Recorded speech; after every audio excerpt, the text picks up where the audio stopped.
Alright, I've got the turbine out of the bag.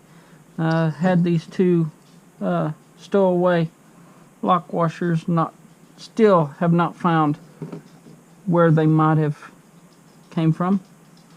Everything is accounted for, every screw is in its place. So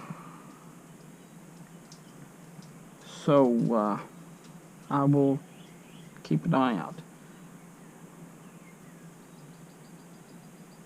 Alright, so basically what we're going to do is start the clutch install.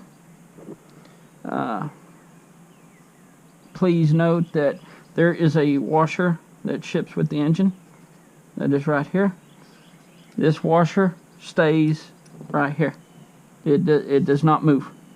Alright, if in my case I'm building the whiplash turbine, and in the clutch box there is a washer in the kit right here, and this one will be the one that goes underneath the nut once the clutch is installed. So be sure to make note of that.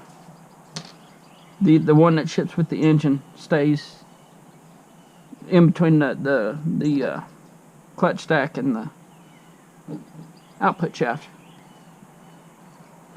So to get started, we gotta undo their tool here.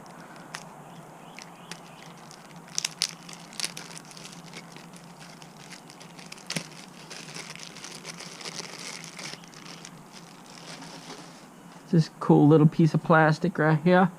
It's got the hex right here for the bottom of your gearbox. Right here. So this little fitting right here unscrews, and it allows this fuel line to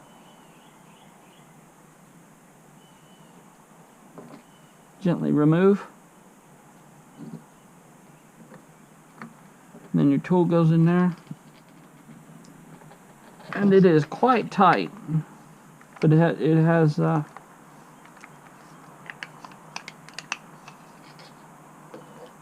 just in case there's something in there, we'll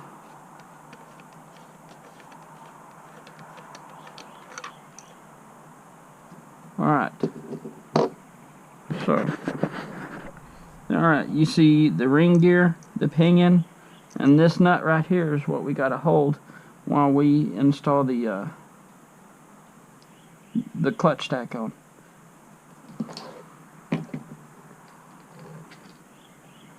So I don't see anything that'll fall out. Everything looks intact in there. Awesome looking bearings. I do need to pull the clutch off this stack. I just had the fan just sitting in the model while I was waiting on the engine to show up. So these screws were just set in there so they wouldn't get misplaced.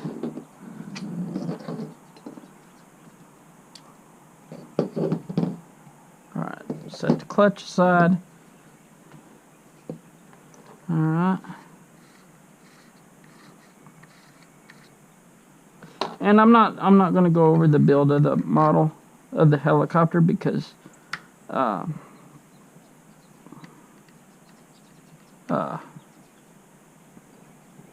I mean there's build videos of 700 class helicopters all over the place, so we can that information is just widely out there. But if you have any questions about the build of the model, feel free to contact me and I'll help in any way I can. So the fan actually looks pretty good on there, don't it?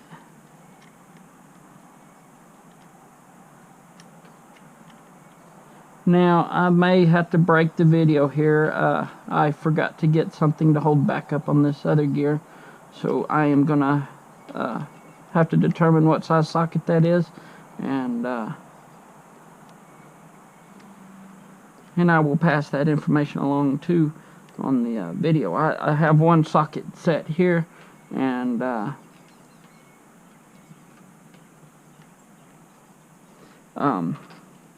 Let's see, we did our washer and nut, followed the manual of the turbine, as far as this part, and then once you get all this on here, you want to put a dial indicator on here and make sure the hub is true on the shaft and it's not wobbling.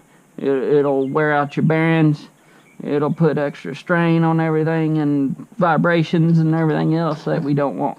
So alright, well, I will be right back as soon as I go get some tools.